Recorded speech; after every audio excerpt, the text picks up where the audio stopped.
Que selfie é esse, tá? Vamos dar um nome para ele, que a Joana chama do nosso Deus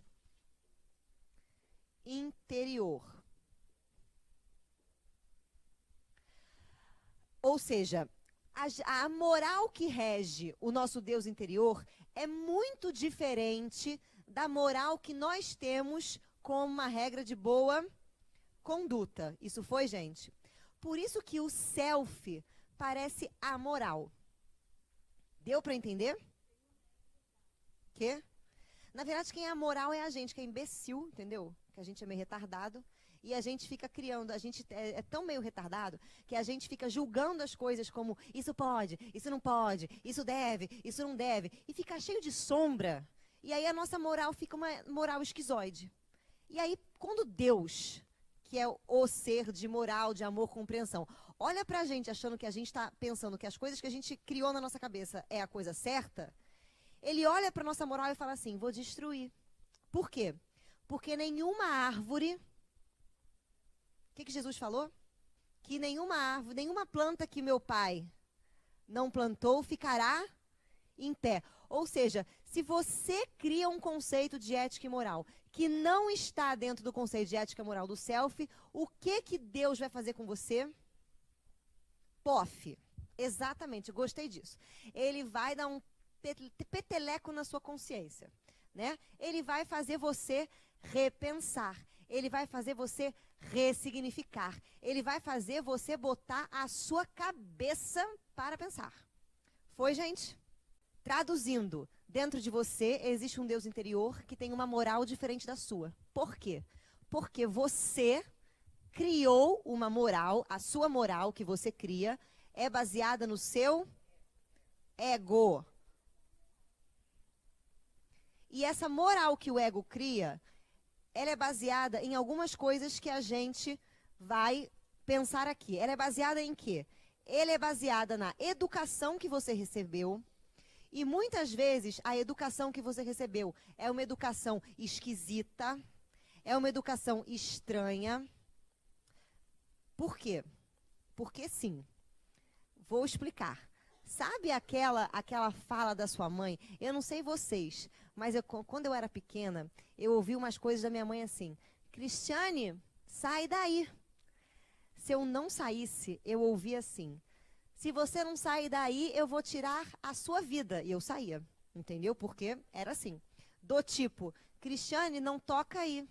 Mas eu quero, se você tocar, eu vou quebrar os seus dedos. Que eu parava de tocar na hora, entendeu?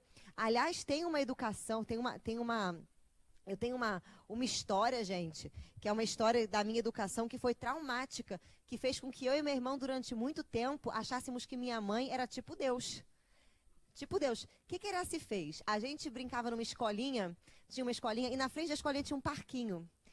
E o balanço do parquinho era maior do que o balanço que tinha na minha escolinha. Então saía eu e meu irmão da escola e ficava, mãe, a gente pode ir no parquinho? E aí minha mãe não tinha paciência. E tinha umas mães da escola, sabe aquelas mães? Ah, não sei explicar, gente. Aquelas mães que acham que o filho é a melhor coisa do universo. Que fica lá lambendo a cria. Ai, meu filho. E a minha mãe não tinha paciência para aquelas mães. Então minha mãe não queria deixar a gente no parquinho, porque aquelas mães iam fazer o quê? E ela ia ter que ficar, que lindo seu filho, queria chutar a cara dele. Mas não ia falar isso, né? E aí, então minha mãe falava assim pra mim, pro meu irmão, vocês podem ir no parquinho, mas quando eu chamar, vocês voltem pro carro rápido, porque senão o homem do saco vai passar e pegar vocês.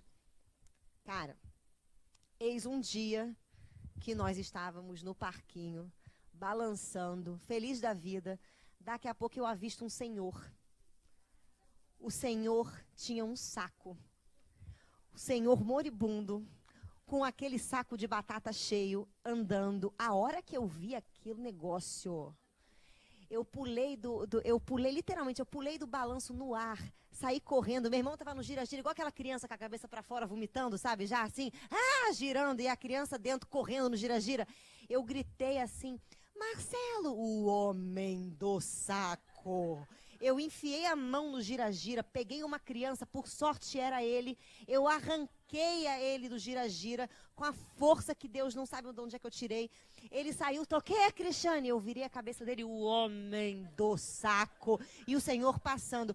Eu e meu irmão, A gente pegou num pique, a gente foi correndo no carro, e a Iraci de porta aberta no carro com a perna assim, né? Tipo, na porta, tinha um espaço aqui, um vão entre ela e a porta, conversando com uma das mães chatas. Daqui a pouco entra eu e meu irmão, igual um tiro no carro, e a gente gritava, vem mãe, vem! E aí minha mãe olhando aquilo, o que aconteceu? A gente, o homem do saco, vem mãe!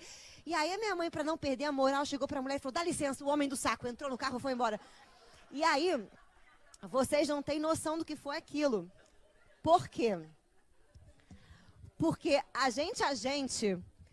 Gente, vocês acham que isso é brincadeira? A gente achava que o homem do saco era brincadeira até ele aparecer. Então, quando Iraci falava pra gente assim, não vai em tal lugar. Cara, vinha a reminiscência do homem do saco. E a gente, então, e às vezes ela não queria que a gente fosse em tal lugar do tipo. A Iraci, vocês já perceberam que tá no inverno. Né? Então, a Iraci, ela vem com ela tá feliz porque tá fazendo 16 graus. E ela que acha que 16 graus é menos 5. Então, ela usa as roupas da Europa, que ela gosta de usar quando ela viaja, né, quando ela viaja lá. Então ela vem com as botas com uns chales, umas coisas lindas, porque ela acha lindo. E aí ela vem maravilhosa e tá fazendo aquele frio. Aí ela olha para mim, que dou aula e palestra assim, e fala assim, você vai ficar gripada. Se eu continuasse nessa moral louca da educação, o que ia acontecer comigo? Eu ia ficar gripada. E aí, ou seja, às vezes ela manda em mim porque ela quer que eu faça uma coisa, porque ela acha que eu tenho que fazer aquela coisa. Mas não é bem assim. Foi, gente? Então, o nosso ego cria uma moral baseada nessa educação esquizoide que a gente recebe. Né? Não bastante, a gente introjeta uma moral baseado na cultura. Quer ver um exemplo? Por que vocês, homens, quando vocês encontram alguém, vocês viram para a pessoa e falam assim, oi, tudo bom? Prazer. Fala comigo. Obrigada. Que eu ia ficar igual idiota, assim, né? E tá filmando. Então, a gente tem que fingir que a gente é amigo. Por que vocês fazem isso? Então, o que a cultura faz com a gente, gente? A cultura, ela faz a gente fazer determinados atos, fazer determinadas coisas, mesmo que não sejam necessários em pleno século que a gente está. Porque hoje, por acaso, você precisa entregar a mão para alguém para dizer que você, por acaso, está sem armas? Ou seja, então, a nossa cultura introjeta uma moral. Não baseado nisso, o seu julgamento, o julgamento acerca das suas próprias experiências, tá? Ou seja, o que você tira das experiências que você tem ao longo da vida, vai dizer para você se alguma coisa é boa ou ruim. E essa moral, ela é literalmente uma moral que a gente cria, infelizmente, né? Dicotômica, né? Você cria a coisa boa e a coisa ruim. Você cria o que pode e o que não pode, o que deve e o que não deve. E aí, o seu self, que é o seu Deus interior, olha para isso aqui e fala assim, amigo, não. Amigo, não. Não funciona desse jeito. Você está surtado, entendeu? Você está perturbado. Você está chamando o urubu de meu louro. E aí é por isso que acontece aquelas coisas da nossa vida que a gente fala assim, por que Senhor? Entendeu? Quando você fala, por que Senhor, para quê? Que é quando você não entende por que tua vida tá dando problema, por que eu tô, sei lá, tô catando cavaco ali, daqui a pouco eu tô sofrendo ali, daqui a pouco eu tô... Porque alguma coisa daqui não é teoricamente moral. E aí parece que Deus, o nosso Deus interior, é a moral. Por isso que a Joana fala assim, quem pretende o encontro com Deus de uma maneira fácil, acha que é igual sentar no pudim, mole, né? Mole, gostoso, geladinho. Você fica esperando sentado. Sabe por quê? Porque um encontro com o self real promove um choque emocional. Por quê? Porque todos os seus padrões fazem o quê? Ruem, caem por terra. Aí, a Joana diz, e as pessoas que acham que ficar fazendo aquilo que é bonzinho, aquilo que é legalzinho, aquilo que é a vida da Sandy, a nossa amiga boazinha, né? A Sandy vai ser o arquétipo pra gente da pessoa que é só boazinha, tá? Não tenho nada contra a pessoa da Sandy, mas contra esse arquétipo eu tenho, né? Ou seja, para aquela pessoa que vive fazendo aquilo, que acha que isso é o bem, ai, que legal, que maravilha, esta pessoa, quando ela encontrar com o eu interior dela, ela vai ter um choque imenso. Surta. A pessoa, né, não entende. Vocês querem ver uma coisa? Vou dar um exemplo para vocês. Uma vez eu fui num centro espírita, e eu dei uma palestra que eu falei assim, nem sempre fazer o bem é bom. Aí a pessoa regalou um olhar. E eu estava falando desse bem esquizoide, né? Por exemplo, eu sempre tenho que dar, sei lá, que ajudar aquele que precisa de ajuda, tá? Só que se eu sempre solucionar o problema de quem precisa de ajuda, quando que esta pessoa aprende a solucionar os próprios problemas? Então, nesse caso, fazer o bem é contrário ao que a moral prega. Porque fazer o bem é você não ajudar e não você ajudar. Entenderam como é que isso é complicado? Vou dar um exemplo. Seu filho tem dificuldade de fazer um exercício na escola. Aí você já sabe porque você passou pela 3ª série. Aí você vira para ele e fala assim, filhão, deixa que eu faço. Resolve o dever de casa da criança. Você fez um bem ou você fez um mal? Mas não está escrito que a gente tem que ajudar o próximo sempre? Então a gente começa a perceber o que a Joana fala. Olha o que ela diz, ela fala assim, o bem é tudo aquilo que leva o indivíduo ao progresso. Perceba, o bem é tudo aquilo que leva o indivíduo ao progresso. E o que é levar ao progresso? É você quebrar essa moral esquizoide que você tem e encontrar com a moral real? Ou o bem é você continuar com essa moral daqui? Vamos supor que você tenha nascido na Alemanha nazista. E aí, se você passa, por exemplo, pelo Muro do Horror em Berlim, você vai ver que tem uma foto que me chocou muito, que era uma foto do tamanho desse quadro, de 5 criancinhas. Uma, não estou brincando, uma devia ter acho que 1 ano, aí era uma de 3 aninhos, 4 aninhos, 6 aninhos, 9 aninhos, 13 aninhos, todas assim, ó. Cara, criança de 1 ano, assim. Isso significa que essa educação que ela recebeu nazista, ela vai ter que dar uma repaginada. Olha, teoricamente a gente devia fazer essa transformação. O problema é que tem algumas questões que a gente não pensa. Como assim? Tem algumas questões culturais que a gente nem cogita de pensar. Quer ver uma questão que a gente não cogita de pensar? O que é ser bem-sucedido financeiramente. Ser bem-sucedido financeiramente é você ter o quê? Dinheiro. Você não cogita que ser bem-sucedido financeiramente pode ser simplesmente você ter dinheiro para se sustentar. Você não cogita de botar isso aqui na sua vida, porque a cultura... Quer ver outra coisa que a gente não cogita? Olha só, você passa por uma dor, por um sofrimento. As pessoas às vezes não cogitam que a dor é a única maneira de você enxergar uma coisa dentro de você que você não estava vendo. Que a dor é uma coisa, então, boa. Aí a pessoa fala, não, mas é difícil. Não, mas ela crê, mas não crê, entendeu? A gente não cogita, por exemplo, que você tem que respeitar os mais velhos. Aí você chega em casa e a sua mãe ou seu avô fala alguma coisa e você discorda numa conversa, a pessoa vira para você e fala o quê? Cala a boca e me respeita. Aí você fala, mas eu não estou te respeitando, eu só estou discordando. Cala a boca e não me responde. Eu te sustento e na minha casa é isso aqui que vale. Aí você, quando tem um filho que tem o demônio no corpo, porque tem a criança, gente, até os 12 anos, já falei pra você, ela tem um pacto com o capeta. A criança até os 12 anos é a criança que você, meu bem, a criança até os 12 anos é aquela criança que ela vai querer acabar com a sua vida. Ela vai querer. Então, você tem um filho, por exemplo, que está nessa fase de querer acabar, porque está malcomunado com o capeta, que ele quer acabar com a tua vida, ele vira pra você e questiona uma questão da sua educação.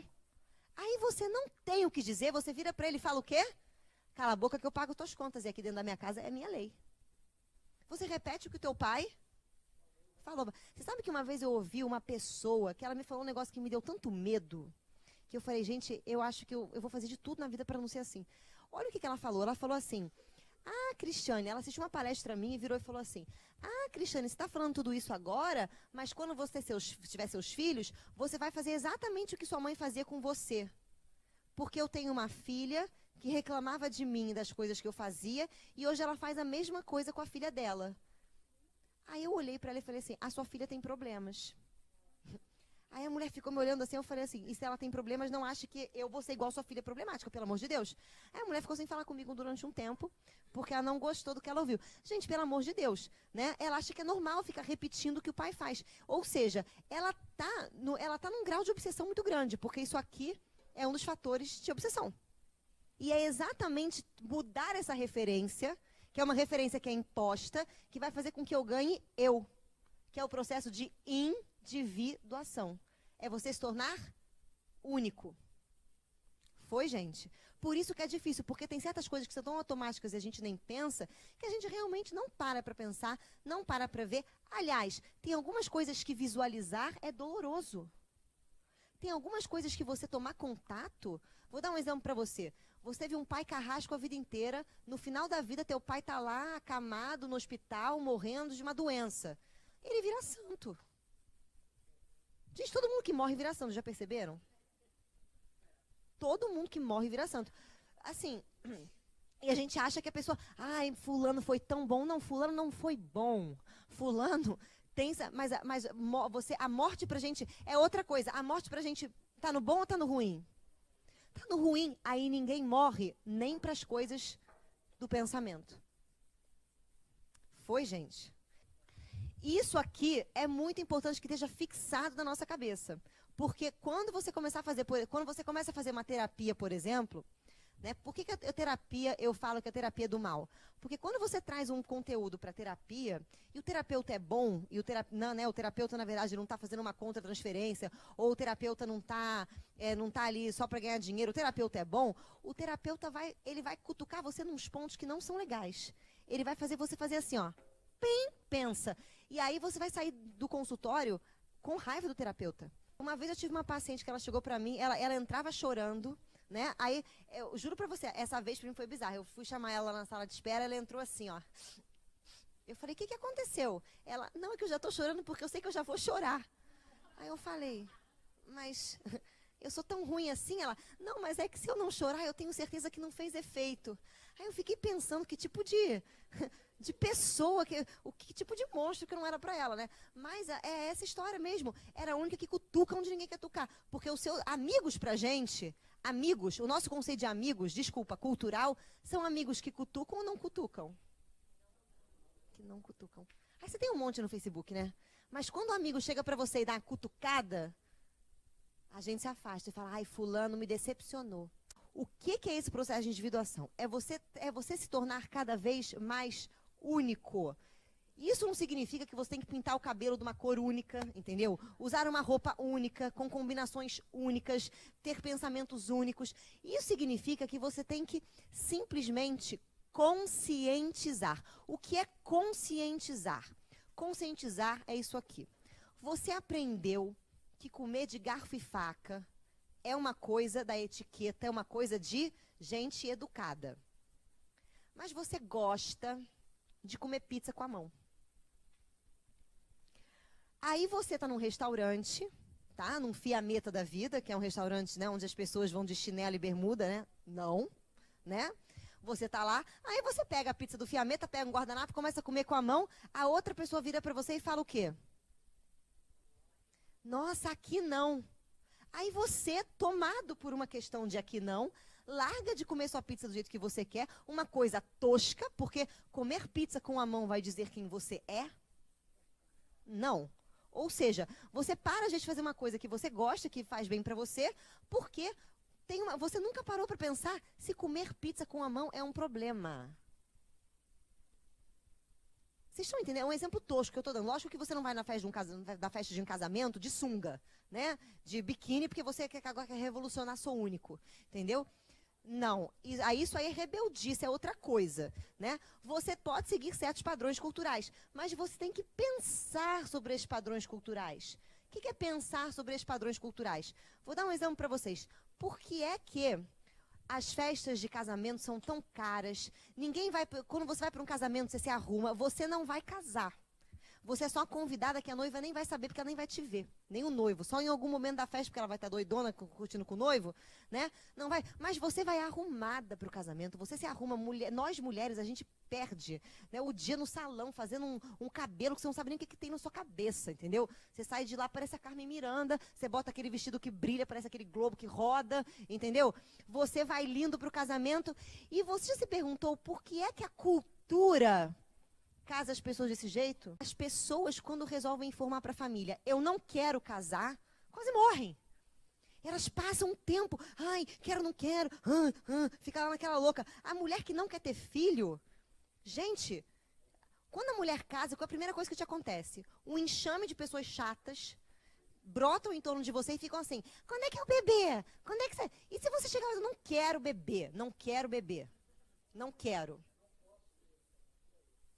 A vontade de você chegar para a pessoa e falar assim, eu perdi os úteros numa doença que eu tive e não posso ter bebê. Para a pessoa nunca mais perguntar.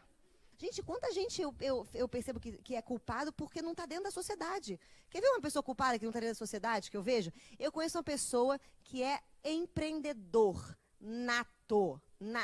O que ele toca dá certo, mas ele não tem uma porcaria da faculdade. Sabe o que ele faz? Vive num salário mediano, vive numa vida mediana, tendo uma cabeça fantástica, mas porque ele não tem uma faculdade, ele não pode ganhar dinheiro. Ele está preso na cultura. Ele nunca pensou acerca do que é ganhar dinheiro. Porque se esse homem vivesse na Idade Média, ele ia estar milionário, né? Mas a gente não pensa assim. A gente não para individualizar. O que é individualizar? É dar o seu pensamento. E dar o seu pensamento não é simplesmente você ficar falando o que eu acho daquilo. Eu acho isso. Não é isso. Não é achismo. Tá? Achismo, pra gente, é uma coisa do mal. Por quê? Porque muitas pessoas, e a maioria delas, não são formadoras de opinião. Elas são comedoras de opinião. Porque você pega o que fulano falou, o que ciclano falou, e aí você acha bonito e você fala, e você não sabe nem por que você admira fulano, nem o que você vê no fulano, mas você acaba catando a ideia do fulano. Ou seja, para você poder fazer uma opinião sobre alguma coisa, um pensamento sobre aquilo, você tem que ter conhecimento. Por isso que no Livro dos Espíritos está escrito assim, espíritas, amai-vos, mas instruí-vos. Porque a tendência nossa é não querer estudar. Todos esses grandes filósofos que foram responsáveis pela sociedade que a gente tem hoje, pelos pensamentos que a gente tem hoje, pelas mudanças econômicas, pelas mudanças políticas, saíram fora do quadrado. Tiveram algumas pessoas que impulsionaram eles, mas através do conhecimento que eles foram produzindo a própria questão. A gente não quer isso. Você quer ver um exemplo? A gente mudando nossos padrões de conhecimento. Você é uma pessoa que você gosta de dar uma resposta alheia. O que é resposta alheia? Você é aquela pessoa que se está em algum lugar e puder alfinetar, você dá uma alfinetada, né? Por exemplo, né? Aquela pessoa, vou dar aqui um exemplo meu pessoal, tá, gente? Pessoal, não que eu gosto de dar alfinetada, mas olha o que eu faço. Eu, para vir para cá, passo perto de uma comunidade que tem uma lixeira do tamanho desse palco. E as pessoas da comunidade, a lixeira está aberta. Eles até botaram um pitoco pendurado, assim, para deixar a porcaria do lixo aberto. Aí vem um imbecil com o lixo na mão e joga do lado. Aí corre o lixo na rua, a lixeira está vazia. Corre o lixo na rua... vai ter chuva, lagos, bueiros, a rua está sempre alagada. Quando o caminhão de lixo vai parar ali, e é só uma mão, porque as pessoas, na verdade é duas mãos, mas as pessoas param para beber uma cerveja e deixam o carro ali na rua, né? E aí ninguém pode passar. O que acontece? O lixo o cara do lixo fica horas e não consegue tirar tudo. Ou seja, o lixo nunca está limpo. Aí eu estou andando na comunidade, né? Estou dentro do carro, não sei o quê. Aí vem a criança alheia. A criança alheia passa com o lixo na mão. Na cara do lixo e faz assim, do lado do lixo, tá. Aí eu abro o vidro e falo, garoto! Aí o garoto para assim, né? Eu falo, você tá louco? A Iraci do meu lado, né? Olhou assim pra mim com uma cara. Eu falei, moleque, você não viu que tem que jogar o lixo no lixeira? Depois você não sabe por que alaga aqui. Pega o lixo e põe na lixeira. Pronto, tia. Falei, você tá maluco, menino? Pô, eu falei, isso não é ruim, não. Isso aqui não me afeta, porque eu só passo por aqui. Mas você vai pegar doença se esse lixo for nadando até na tua casa. Ah, tia. Aí o menino ficou estranho, né? E foi pra casa dele. O que eu tô querendo dizer? Fazer isso é certo ou errado? Parou. Você pega Evangelho segundo o Espiritismo, tá? Aí você abre lá o Evangelho, aí você cai assim, aqui, ó. Devemos por termos provas do próximo, devemos ajudar o próximo, devemos ser docilidade e mansuetude. Porque eu não fui mansa com o menino, né? Eu fui austera. E o menino, sem a minha austeridade, não ia ter nunca talvez pensado que ele deveria botar o lixo dentro da lixeira. Mas, para quem lê o Evangelho e não entende, o que eu fiz foi um mal. Ai, nossa, que horror! Você foi grossa com o menino. Você tem que ser manso e pacífico, porque bem-aventurados os mansos e pacíficos que herdarão o céu. Fica com esse céu para a senhora. Porque para mim o bom e o bem é muito relativo. Uma vez um flanelinha chegou, flanelinha, né? Um cara que cuida ali do trânsito, né? Na verdade ele elegeu uma rua para ele, porque a rua não é rua para você pagar os R$2 de vaga certa. Aí ele veio com a camisa do vaga certa assim para mim, gritando lá de trás, R$2. Aí eu olhei, não tinha placa, não tinha ninguém. Eu parava ali todos os dias, não tem R$2. Aí eu saí do carro, falei assim, cadê a placa? Não tem placa não, senhora, é porque vão botar. Eu falei, cadê a placa? Se você está me cobrando R$2, é porque isso aqui é por lei da prefeitura e eu tenho que pagar R$2 a você. E se eu achar a placa, eu vou pagar. Cadê a placa? Não, é porque eu falei, isso não é muito velho para mentir, não? Aí ele me olhou assim, eu falei, isso é feio. Eu falei, se o senhor quisesse R$2 do meu carro, para guardar meu carro, o senhor vinha aqui e pedia, posso guardar o seu carro? Eu ia falar, pode, eu ia te dar R$2. Mas o que o senhor está fazendo é feio, porque o senhor está usando uma coisa, uma mentira, um trabalho que o senhor tem para vir aqui ganhar um dinheiro extra na outra rua, mas mentindo. Aí ele ficou me olhando, eu falei assim, vou fazer o seguinte com o senhor, eu vou pagar na volta, tá? Mas eu vou pagar porque o senhor está ouvindo o que eu estou falando. Eu tenho certeza que o senhor não vai pedir mais R$2 para ninguém aqui. E fui embora. Aí, quando eu apareci, o senhor veio lá de trás. Ô, amiga, tava esperando você sair. Pô, obrigado, não sei o quê, não. Ó, cuidei do carro, não sei o quê. Eu falei, tá ótimo, pronto. Mas, falei, era um homem. Aí você pergunta assim, você não tem medo do seu carro ser riscado? Gente, eu tenho medo de perder uma oportunidade de fazer o bem e não fazer. Essa é o meu medo. Agora, se meu carro vai ser riscado, eu vou ali na funilaria e o risco acaba. Então, assim, a gente tem que refletir sobre isso. Mas isso, para quem não pensa no bem e o mal, é uma coisa má. Como é que você falou que o cara está muito velho para mentir? Assim, falando. Ou seja, o que eu estou querendo colocar para vocês? Que a gente tem que começar a pensar nisso aqui também, ó, o que é bom e o que é o mal. Porque Deus, quando olha para a gente e comanda as coisas que vão acontecer na nossa vida, ele não pensa dessa forma. Ele pensa dessa forma. Então, está no Evangelho. Às vezes, o bem que hoje aparece para as nossas vidas é um mal. E, às vezes, o mal que parece que é um mal é um bem. Faz a gente crescer, faz a gente despertar, faz a gente adquirir outros conhecimentos, faz a gente abrir nossa cabeça. Então, assim, só que pensar assim é você quebrar regras. Você quer ver uma coisa? Jesus não falou assim, bem-aventurados os mansos e pacíficos, porque eles herdarão o céu? Como é que você pensa que Jesus entrou no templo, quando ele viu aqueles vendilhões vendendo as coisas, que a história é assim, já contei para vocês, ele senta numa pedra, fia um chicote, começa a olhar aquela gente perturbada vendendo galinha, periquito, papagaio, né, para você matar no gasofilácio, levanta com um chicote e começa a espalhar tudo que está em cima das quitandas. E aí ele fala em alto e bom som e de uma maneira austera, dura. Aqui não é lugar de comércio. Mas se bem-aventurados os brandos e pacíficos, o que Jesus foi? Austero. Então Jesus não vai ter o reino dos céus.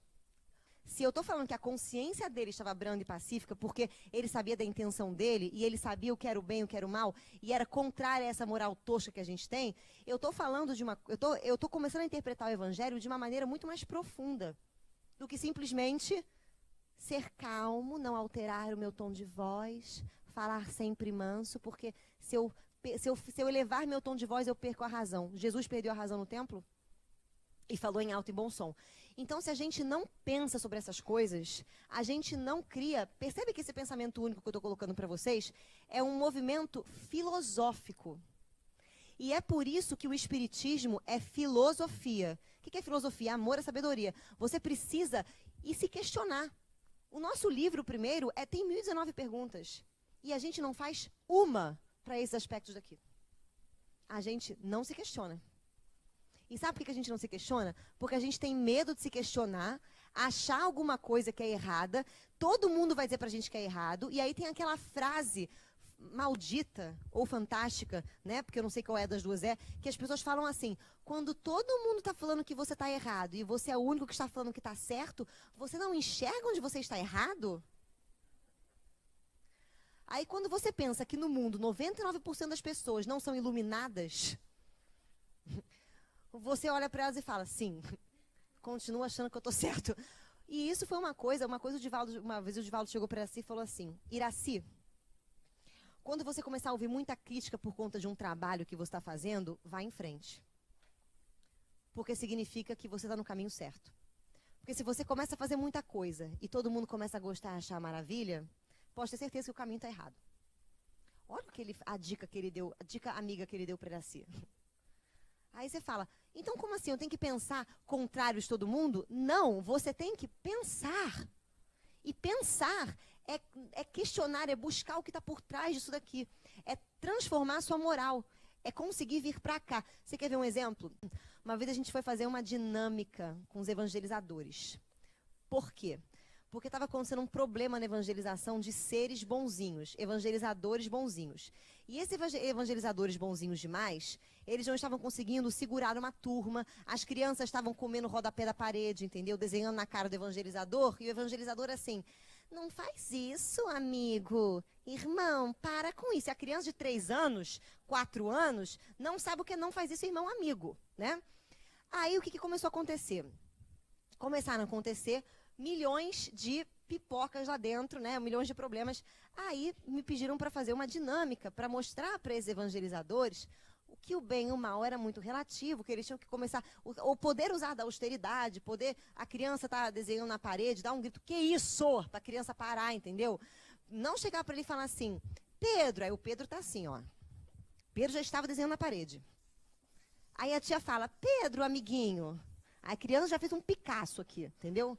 Aí a tia vem com todo o carinho do mundo e fala assim, o que você está fazendo, Pedro? Aí Pedro fez um Monet agora, entendeu? E Pedro continua na parede. Então, assim, é muito complicado. O que a gente fez? A gente pegou várias coisas que teoricamente são só boas para as pessoas, várias palavras que são só boas, e pedimos para ela colocar o lado ruim dessas palavras. Então, qual é a coisa ruim que tem em Jesus? Ai, não tem coisa ruim. Ah, tem sim. Se você, na época que Jesus encarnou, você era um fariseu, Jesus não anunciou para você o reino dos céus, anunciou o Apocalipse. Porque ele destruiu suas crenças, porque ele foi incômodo, porque você quis crucificá-lo. Joana, gente, a Joana, Divaldo, quando você pergunta para Divaldo como é que é Joana, ele fala assim, é austera e dura. E olha como ela é doce. Parece que ela está segurando a lista negra, né? Parece que o seu nome está ali. Ela falou assim, trabalhador de última hora. Tu vai trabalhar, né? E você lê os livros de Joana, Joana fala assim, né? É o indivíduo que tem ansiedade, esse indivíduo é você. Porque se você lê um livro que Joana fala que o indivíduo tem ansiedade e não se identificar, você está com algum problema, algum distúrbio psicológico, né? O indivíduo ansioso, vírgula, é um espírito perturbado, vírgula.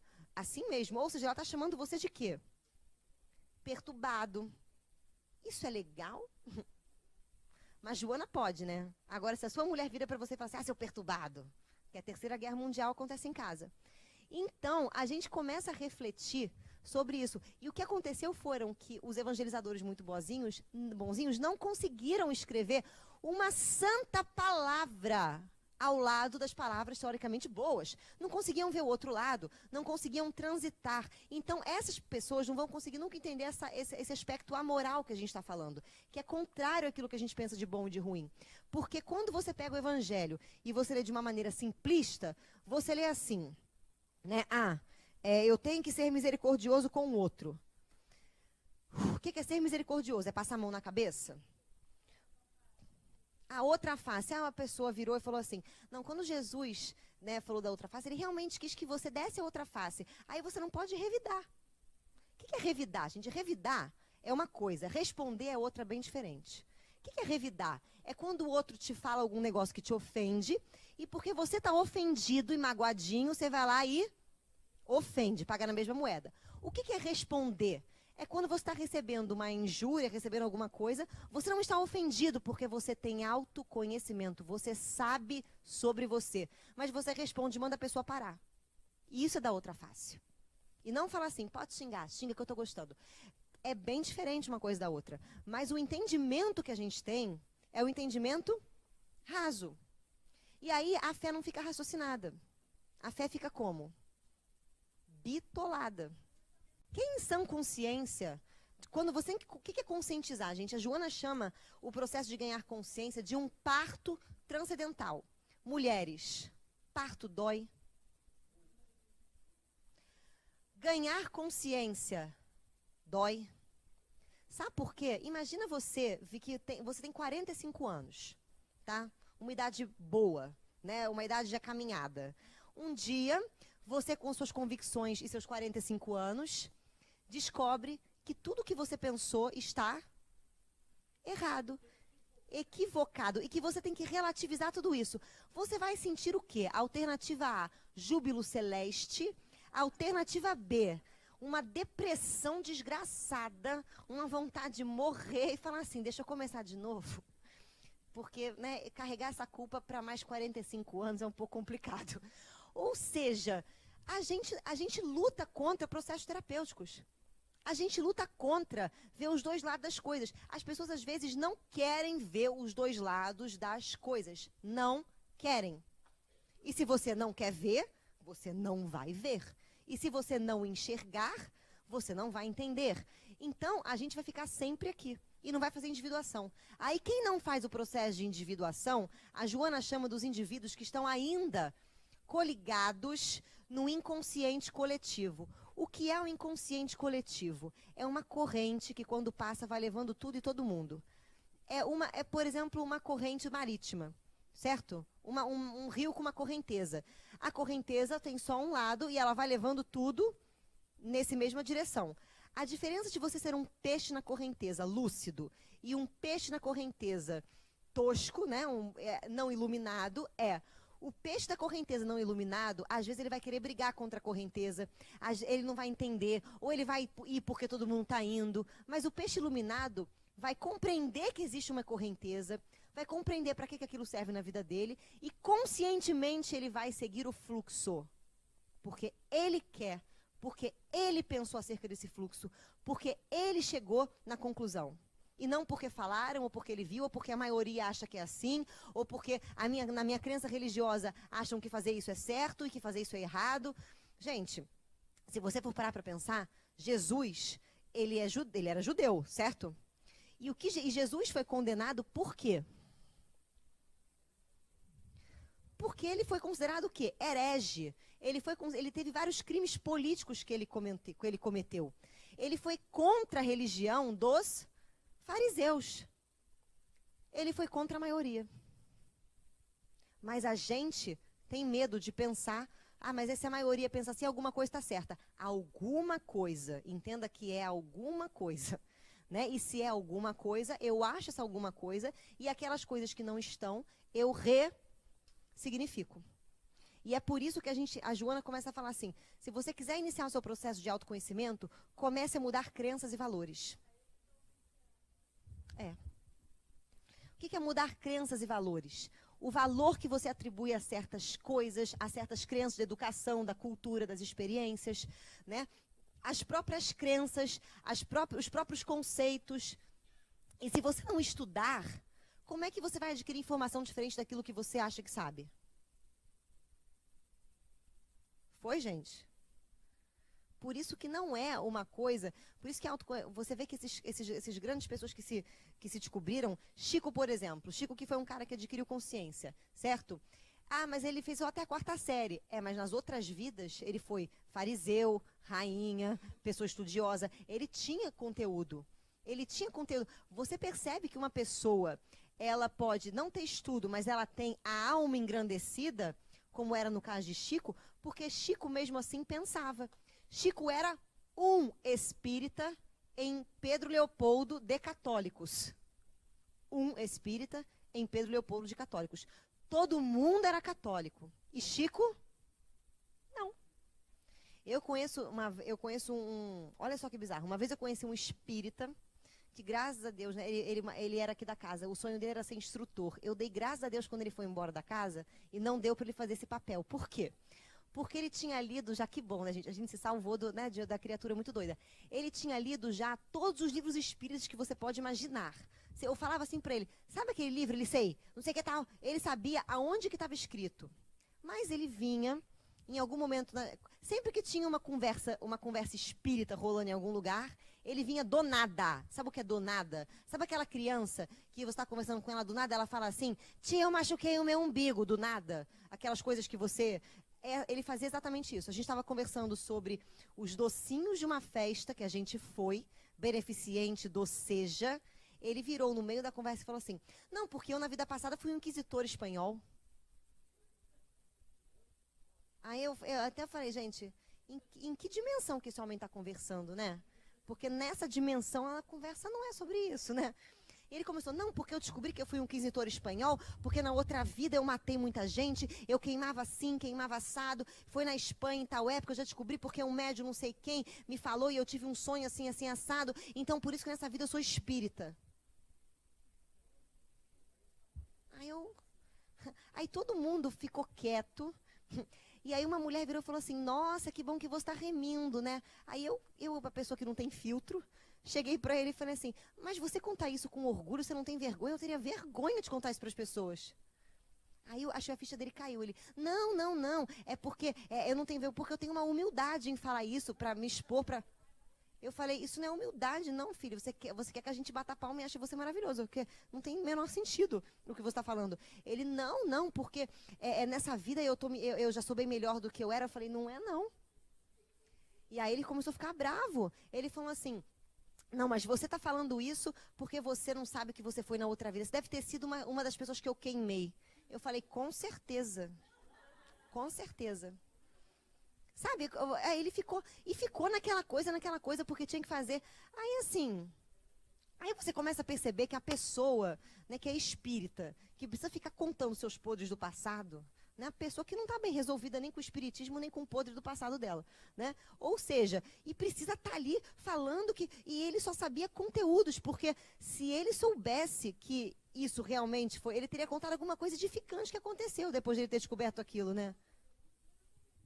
Não compreendeu. Entendeu, mas não se tornou. Por isso que não adianta você ler novos valores, por exemplo, e nem ficar fixo em valores. Você quer ficar fixos em valores? Não, isso é só bom, isso é só bom, isso é só bom, isso é só bom. Porque vai ter uma hora que o demônio vai aparecer na sua vida e vai falar assim, bem feito.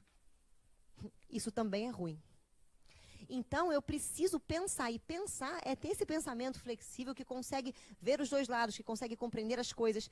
Então, a gente precisa fazer esse tipo de coisa, porque não é só você saber de ideias legais e assumir para você. Vou dar um exemplo aqui, tá? Que eu conheço, né? Tem uma pessoa que eu conheço que ela, assim, que ela acha que fazer caridade é você realmente auxiliar financeiramente ou com coisas, ou com a doutrina, né? Porque aí você começa a ver que a pessoa, parece que ela está catequizando o índio, sabe? Ela acha que o outro é índio e ela pode, porque ela tem um conhecimento sublime, ir lá e catequizar o outro que não tem conhecimento nenhum. E aí ela acha que isso é fazer caridade. Então ela faz o quê? Ela passa a vida numa vida de luxo, uma vida cheia de dinheiro, bebendo o dia inteiro, curtindo, contando, sabe, arrotando os caviares que ela compra, que ela come, falando disso, vivendo uma vida materialista completamente, mas quando ela sai na rua que ela está, né, no carro dela maravilhoso, ela abre o vidro e dá umas moedinhas para o pobre na rua. E ela está fazendo bem. Pronto. Mesmo para crianças. Por que eu falo mesmo para crianças? Porque muitas vezes, e a gente já viu várias vezes aqui, porque a gente vai entregar quentinho aqui, as crianças saem da sua casa, escondidas da sua mãe. Por exemplo, as crianças moram em Santa Cruz. Pegam um ônibus, vêm para cá, para Barra, passa o dia inteiro aqui na praia, depois fica pedindo. Aliás, uma vez eu encontrei um menino do Seja, que é atendido aqui no Seja Família, que recebe cesta básica, que não tem uma condição tão ruim assim, né? Mas é atendido aqui, pedindo para pagar um lanche no Big Polis.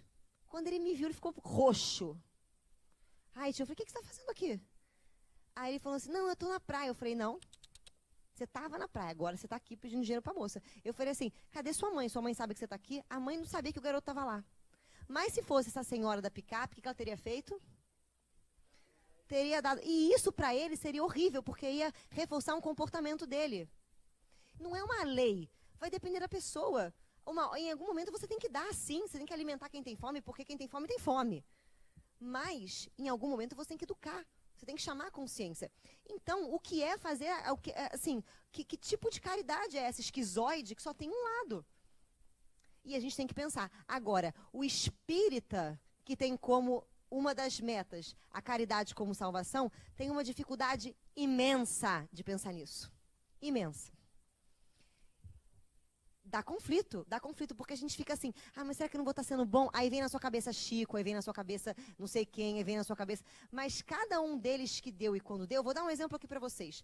Uma vez Chico estava distribuindo cesta básica, lá em Pedro Leopoldo, e aí um menininho veio, pegou a cesta da família e foi embora, entrou na fila de novo, né, e para pegar uma outra cesta. Nisso o sobrinho do Chico viu, pegou um menino pelas orelhas, levou até Chico e falou assim, olha aqui, Chico, esse menino aqui já pegou a cesta básica e entrou na fila de novo para pegar outra. Aí Chico virou, olhou para ele e falou assim, ele deve estar aqui porque ele deve estar com muita fome, dê outra para ele. Você acha que se o menino fez de malandragem, ele saiu dali com culpa ou sem culpa? Isso foi educativo ou Chico deu porque ele faz o bem a todos e realmente o menino devia estar com muita fome? Há diferença. Mas a pessoa pensa que não.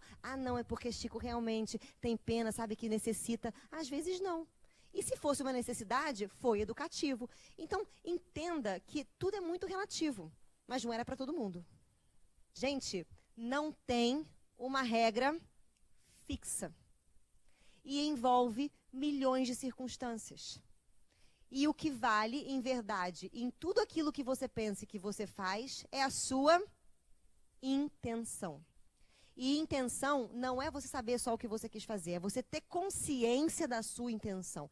É você saber o porquê é que você quer aquela intenção. Porque às vezes você tem a intenção de ajudar o próximo porque você está com culpa que você não está ajudando.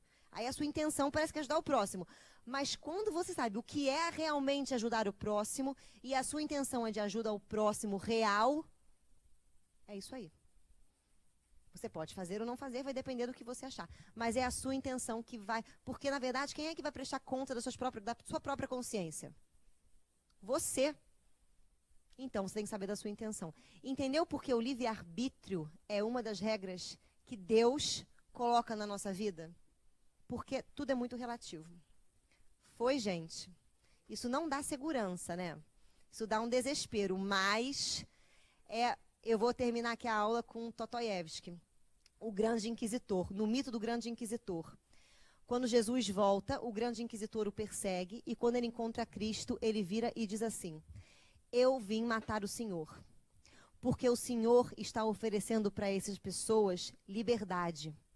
E elas não querem liberdade, elas temem a liberdade. Elas querem que nós digamos a ela o que elas têm que fazer, como elas têm que agir, o que é certo e o que é errado. E você não vai dar isso a elas, você vai dar liberdade. E a liberdade, elas não vão saber o que fazer. Portanto, eu vou te matar e estarei fazendo um bem para essas pessoas, salvando elas de você. E é isso que a gente faz com Cristo todas as vezes que a gente foge da liberdade. Louco, né? Vamos fazer a nossa prece. Depois disso, né, você faz até fervorosa prece. Jesus, pelo amor de Deus, vamos embora. Agradecemos, Senhor, a vida. Agradecemos, Senhor, a tudo que nos acontece. E pedimos que possamos ter o discernimento, que possamos ter a consciência. Nos ajude a pensar, nos ajude a ver, a individualizar. Nos ajude, Senhor, a achar a sua moral em nós. E assim pedimos que a nossa querida venerança permaneça conosco, sempre nos orientando nessa caminhada, agora e sempre. Graças a Deus.